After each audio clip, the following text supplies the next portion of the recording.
Hey guys, good morning, welcome back to a new blog. কেমন আছো তোমরা সবাই? আশা করছি তোমার সে খুব ভালো আছে, আমিও ভালো আছি। নতুন একটা ব্লগে তোমাদেরকে অনেক অনেক স্বাগত, অনেক অনেক ভালোবাসা। তো আমরা যাচ্ছি এই যে কাপড় কাচতে। তো নাই আসো, কাপড় কাচতে যাচ্ছি। ওই যে ওইদিকে মাম্মাম আসছে, শোনাই তাড়াতাড়ি আসো।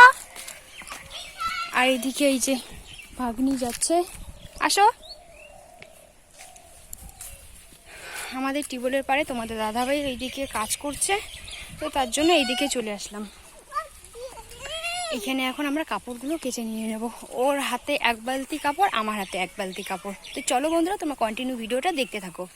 তোমাদের দাদাভাই ওইদিকে আমাদের কলের পাড়ে কাজ করছে, তো তার জন্য আমরা এইদিকে চলে আসলাম। এই যে মোটর ঘরের এখানে এটা হচ্ছে মোটর ঘর, তো এইদিকে চলে আসলাম। এই কলটা দিয়ে না খুব ভালোই জল বের হয়। তো এইদিকে ভাগ্নি বলছিল যে চলো মামি এইখানে কতক্ষণ দাঁড়িয়ে থাকবো, মামার কতক্ষণ এখানে কাজ শেষ হবে, মানে টেবিলের পাটটাতে আবার পাথর দিচ্ছিল। তো আমি বললাম কি চলো, তো দুজনে মিলে চলে আসলাম। ওর হাতে এক বালতি কাপড় আর আমার হাতে এক বালতি কাপড় নিয়ে দুজনেই চলে আসলাম। আর এইদিকে আমি কাঁথাগুলো ধুতে গিয়ে একবারে কি বলবো, কাঁথাগুলোতে মানে ভিজিয়ে যে এতটা ওয়েট হয়েছে বলার মতো না।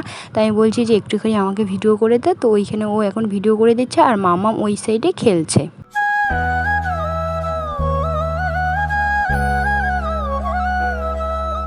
তো বন্ধুরা, ওইদিকে আমি কাঁথাগুলো ধুয়ে নিয়ে, মামামের জামা প্যান্ট ছিল তো সেগুলোও ধুয়ে নিয়ে চলে আসলাম বাড়িতে এসে এই যে এখন আমি কাঁথাগুলো দিয়ে দিচ্ছি টারের মধ্যে, বাড়িতেই দিয়ে দিচ্ছি বাইরের টারের মধ্যে। ওইদিকে আমি ল্যাব থেকে শুরু করে কাঁথা সম্পূর্ণটা বের করে নিয়েছি, তো তার জন্য বাইরের টারে আর কোনো জায়গা নেই। তো তার জন্য আমি এখন বাড়িতেই দিয়ে নিচ্ছি। বাড়িতে কিন্তু বেশিক্ষণ রোদ থাকবে না, একটু পরে রোদ চলে যাবে। তো জানি না কাঁথাগুলো শুকাবে কি শুকাবে না। তো শুকালে পরে যখন ওই কাঁথাগুলো মানে বিছানায় পাতবো, ল্যাবগুলো এনে পাতবো, তো তখন না হয় দিয়ে দেবো। তো দেখো জায়গা নেই দেখে কিন্তু বারান্দার মধ্যে দিয়ে দিচ্ছি, কিন্তু এগুলো যেহেতু পাতলা পাতলা তো এগুলো শুকিয়ে যাবে। এখানে বেডশিট আর হচ্ছে মামামের এই যে প্যান্ট জামা যেগুলো আছে, তো সেগুলো আমি চালের মধ্যে দিয়ে দিচ্ছি। আর এখানে বালিশ কভার বেডশিটগুলো আমি এখানে বারান্দার মধ্যে দিয়ে দিচ্ছি। আর তোমাদের দাদাভাই আমি কাজে ব্যস্ত ছিলাম দেখে ওইদিকে মামামকে ম্যাগি রান্না করে খাইয়ে বাড়িতে আসলো।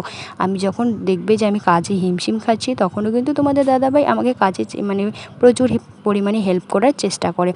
আর এদিকে আমি রান্নাটা করে নিয়েছি সকালবেলা যা রোদের ভল্টেজ দেখে ভয় পাচ্ছিলো। তো তোমাদের দাদাভাই বলছিল যে রান্নাটা সেরে নিয়ে নাও, তাহলে আর কোনো কাজেই থাকবে না। তো আমি বলছি ঠিক বলছো, যে রান্নাটা হচ্ছে প্রচুর গরমের কাজ। একদম রান্না করতে গেলে মনে হয় কখন রান্নাটা শেষ হবে আর কখন আমি সেই রান্নাঘর থেকে বেরোতে পারবো।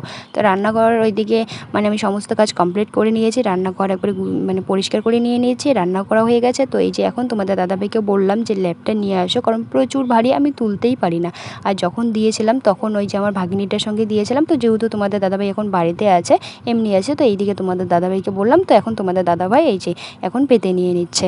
আর এদিকে তোমাদের দাদাভাইয়ের সঙ্গে গল্প করছিলাম, মানে এমনি ইয়ার্কি করছিল। আমাকে বলছিল যে একটা পঞ্চের ল্যাপের মতো নিতে। তো আমি বলছিলাম বাড়িঘরে এখনও ভালো করে করতে পারলাম না, আর পঞ্চ নেবো, তো বাড়িঘরটা আগে করি, নিশ্চয়ই নেবো। সবারই তো একটা স্বপ্ন থাকে, আমারও অনেক অনেক স্বপ্ন আছে। সেই স্বপ্নের কথাগুলো নাই বা শেয়ার করলাম, যদি আবার সত্যি না হয়। সব কিছুরই ইচ্ছে থাকে, স্বপ্ন থাকে, তো সবারই যেরকম স্বপ্ন ইচ্ছে আছে সেরকম আমারও আছে। তো যদি আবার স্বপ্নগুলো সত্যি না হয়, যখন সত্যি হবে তখন তো তোমাদের সঙ্গে শেয়ার করবই। আমার মনে হয় যে ইচ্ছেগুলো যদি পবিত্র হয়, তাহলে স্বপ্নগুলো একদিন না একদিন পূরণ হবেই, এই আশাটা আমার আছে। তো দেখা যাক কবে পূরণ হয় আর কবে পূরণ হয় না। তো দেখো এইদিকে তোমাদের দাদাভাই আমাকে কাঁথাগুলো পেতে দিচ্ছে, কারণ এইদিকে আমি কাঁথাগুলো কাচতে গিয়েছিলাম জামা কাপড়গুলো, তো এইদিকে আমার লাইটির নিচটা সম্পূর্ণটা ভিজে গিয়েছে। তো তোমাদের দাদাভাইকে বলছি যে তুমি পেতে নাও আর আমি এনে এনে দিয়ে দিচ্ছি। তো যাই হোক বন্ধুরা, তোমরা কন্টিনিউ ভিডিওটা দেখতে থাকো, আশা করি তোমাদের ভালো লাগবে।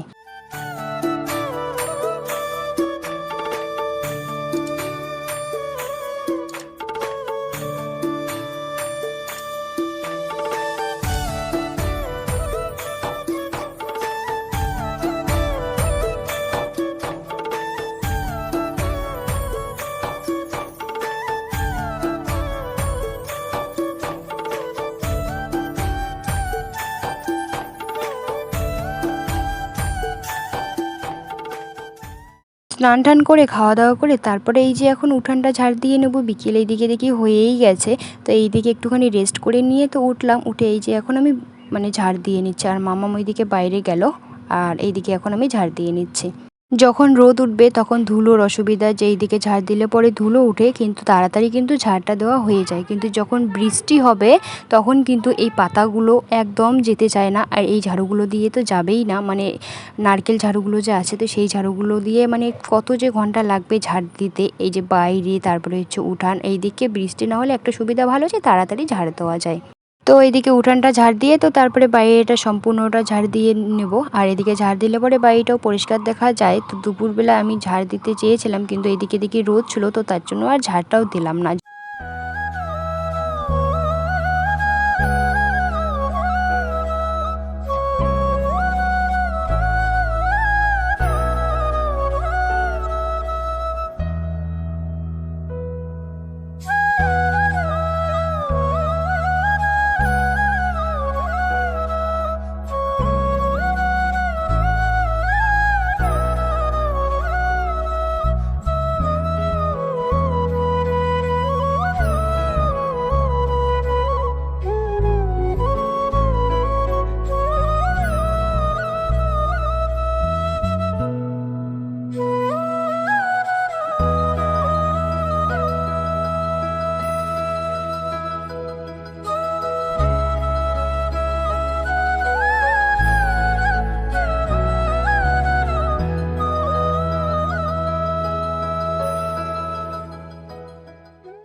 সম্পূর্ণ বাড়িটা ঝাড় দিয়ে নিলাম, আর এদিকে বাসনগুলোও মেজে নিয়ে নিলাম। কারণ যখন বাসন মাজছিলাম তোমাদের সঙ্গে আমি ভিডিও করতে পারিনি, কারণ মাম্মাম মানে মোবাইলটি নিয়ে এদিক সেদিক ঘুরছিল। কারণ আমি স্ট্যান্ড সেট করে যেহেতু ওইদিকে ঝাড় দিচ্ছিলাম, তো মাম্মামও বলছিল যে মাম্মাম নাকি ভিডিও করবে, তো তার জন্য ওইদিকে একবারে চলে গেছিলো স্ট্যান্ড নিয়ে। তো আমিও আর আনতে যাইনি। তো এখন একা এসে ওর পাপা বলেছে যে যাও তোমার মাম্মামকে মোবাইলটা দিয়ে আসো। তো এখন বলছে যে মাম্মাম এই যে মোবাইল নাও, তুমি ভিডিও করো। এখন দিয়ে গেল, তো এখন তোমাদের সঙ্গে শেয়ার করছি। তো বাসনগুলো মাজা হয়ে গেল, তো এখন আমি ধুয়ে নিয়ে নিচ্ছি।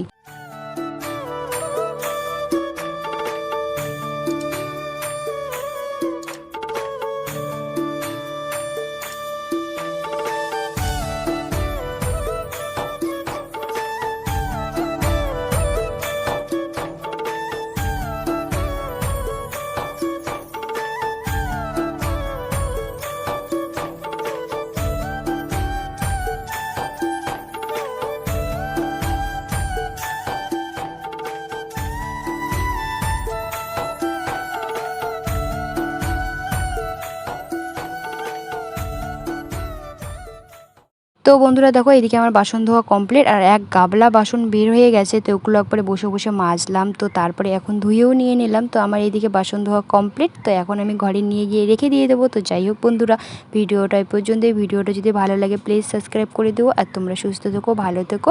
তো আবারও দেখা হচ্ছে তোমাদের সঙ্গে নেক্সট ব্লগে। Bye, tata.